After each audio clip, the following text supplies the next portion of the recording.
पुजारियों को देखिए, ना यज्ञोपवीत का होश है, ना शिखा का होश है, ना संध्या का होश है, लेकिन फिर भी पैसा के चक्कर में पीढ़ी दर पीढ़ी पूजा करते जा रहे हैं। वही नेता आते हैं तो चापलूस के समान उसके चरणों में लौट जाते हैं। बड़े बड़े मठों में, बड़े बड़े मंदिरों में, बड़े बड़े ट्रस्ट में यह हाल हम देखते हैं। शक्तिपीठों में जाइए वही हाल है, ज्योतिष पीठों, ज्योतिर्लिंगों में जाइए वही हाल है।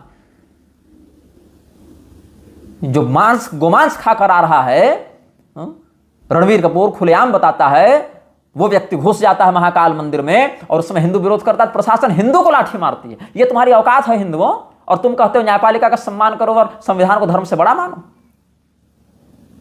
अरे एक दो कौड़े का मृक्ष संविधान को नहीं मान रहा है भाई। तुम आर्ष मर्यादा के परंपरा में आकर ये लतखोरी दिखा रहे हो, इसीलिए हर जगह पीटे जाते हो।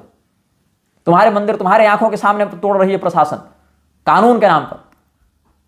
तुम्हारे मौलिक कुल परंपरा को नष्ट किया जा रहा है कानून के नाम पर।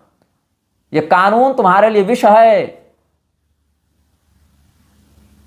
यह विष तुम्हें अस्तित्व विहीन कर देगा।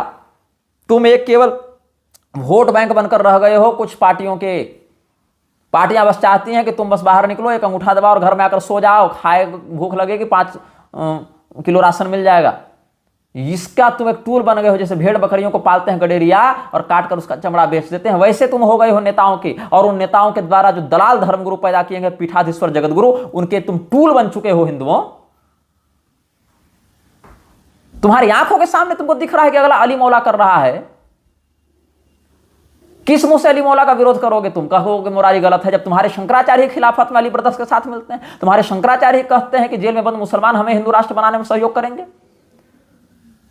जो स्वयं को सर्वोच्च धर्मगुरु मानने के बाद भी, स्वयं को त्रिकालदर्शी मानने के बाद भी केवल हिंदुओं के आश्रय से नहीं बना पा रहे हैं हिंदू राष्ट्र, उसके लिए जेल में बंद मुसलमानों की ओर देखना पड़ रहा है और उसको गौरवान्वित कह के अपने वक्तव्य में सम्मिलित करना पड़ रहा है।